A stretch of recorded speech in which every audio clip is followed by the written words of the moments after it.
V D സതീശന്റെ ചോദ്യം, എന്തുകൊണ്ടാണ് ഒരു രാഷ്ട്രീയ പാർട്ടിയുടെ രാഷ്ട്രീയ യാത്രയുടെ സമാപന സമ്മേളനത്തിൽ അതിന് മുന്നോടിയായി പ്രേക്ഷകർ ശരണം വിളിക്കുന്നത് എന്നുള്ളത് കൗതുകമാണല്ലോ റോഷിപാൽ.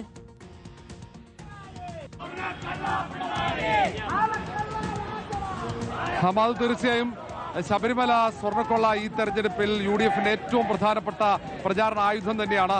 അതുകൊണ്ട് തന്നെയാണ് ദേവസ്വം മന്ത്രി VN വാസവനെതിരെ അടക്കമുള്ള ഈ മുദ്രാവാക്യം മുഴക്കുന്നത്.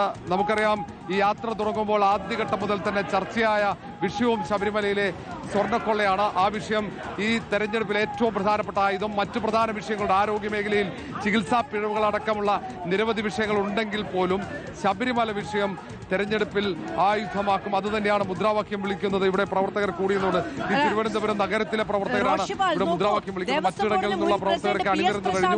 അയ്യപ്പ സംഗമത്തിന്റെ സമയത്ത് മുഷ്ടി ചുരുട്ടി സ്വാമിയെ ശരണമയ്യപ്പ എന്ന് പറഞ്ഞതിനെ വിമർശിച്ചവരാണ് പ്രതിപക്ഷം.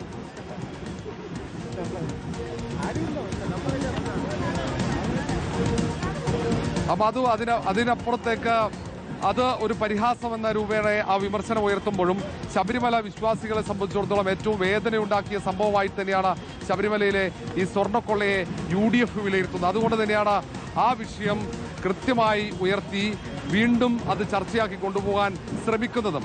ആ കേസിൽ, ശബരിമല സ്വർണ്ണക്കൊള്ളയുമായി ബന്ധപ്പെട്ട കേസിൽ പ്രധാനപ്പെട്ട പ്രതികളെ രക്ഷപ്പെടുത്താനുള്ള നീക്കമടക്കം സർക്കാർ നടത്തിയെന്ന ആരോപണം നിലവിലും ഉയർത്തുന്നുണ്ട് കോൺഗ്രസ് നേതൃത്വം. ആ വിഷയം അവിടെ കെട്ടടങ്ങില്ല. തെരഞ്ഞെടുപ്പിൽ അത് പ്രധാന വിഷയമാക്കി തന്നെ മുന്നോട്ട് പോകും.